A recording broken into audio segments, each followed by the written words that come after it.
નમસ્કાર. અમારી કચ્છની ઐતિહાસિક સિરીઝના D3માં આજે અમે આવી પહોંચ્યા છીએ ભુજના ઐતિહાસિક અને રાજવી વૈભવની ઓળખ આપતા પ્રાગ મહેલ ખાતે. ભવ્ય સ્થાપત્ય અને રાજવી ઇતિહાસ માટે જાણીતો આ મહેલ આજે પણ ભુજની શાન માનવામાં આવે છે. તો ચાલો શરૂ કરીએ આજની આ ખાસ સફર.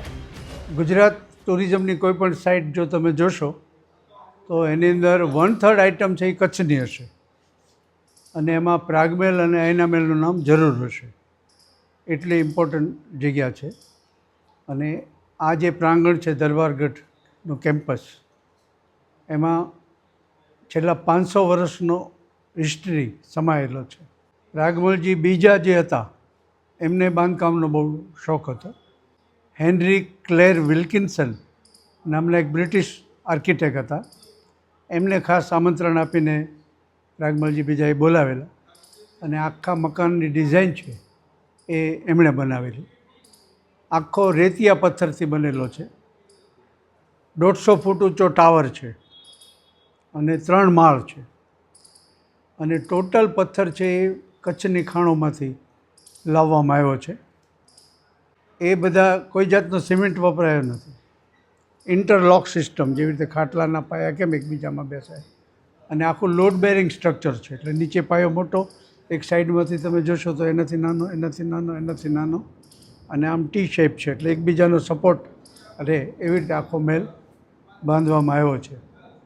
નાના મોટા બધા થઈને 80 કે 85 જેટલા રૂમ છે, કમરા છે. અને 2 તો બહુ મોટા હોલ છે. એક ઉપર મોટો હોલ છે જ્યાં મોટી મોટી સભાઓ ભરાતી. લોર્ડ માઉન્ટ બેટન આવ્યા હતા ત્યારે અહીંયા સભા ભરાણી હતી, અને રાજ્યની પણ સભાઓ અહીંયા ભરાતી જ્યારે બધા ભાયાતોને બોલાવવામાં આવતા, અને દરેકની બેસવાની જગ્યા પણ નિયત હતી. તો ઉપર એક મોટો હોલ છે, નીચે મોટો હોલ છે. સ્થાનિક જે કંઈ સોમપુરા શિલ્પીઓ હતા એ બધાને પણ અહીંયા કામ સોંપવામાં આવેલું, અને એમને કેટલીક છૂટ પણ આપવામાં આવેલી, સાઇઝ અને ડિઝાઇન આપવામાં આવેલી. દાખલા તરીકે અહીંયા 3 માળમાં 250 જેટલા સ્તંભ છે, પિલર્સ, અને 2 કે 5 જ પિલર ઉપર એક સરખી ડિઝાઇન છે. બાકી બધા જ પિલર ઉપર અલગ અલગ ડિઝાઇન છે. એટલે ખબર ન હોય તો આપણે આમ ખાલી જોતાં જોતાં નીકળી જઈએ.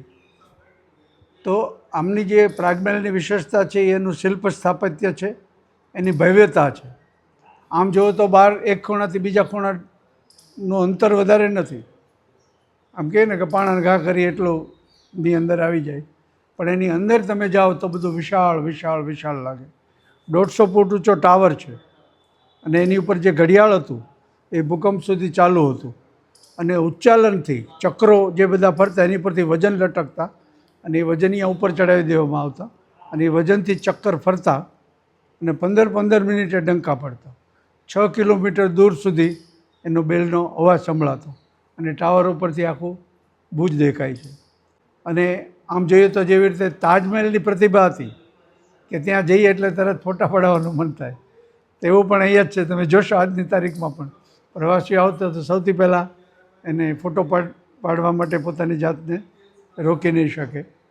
તો પ્રાગમહેલનું પ્રાંગણ એ આખા ભુજનું કેન્દ્ર છે, અને પ્રાગમહેલ આર્કિટેક્ટની રીતે પ્રખ્યાત છે, અને પ્રાગમહેલમાં બધાનું સ્વાગત છે. ધન્યવાદ. તો આજ માટે લઈએ વિદાય. ફરી મળીશું એક નવા ઇતિહાસ અને નવી કહાની સાથે. Thank you.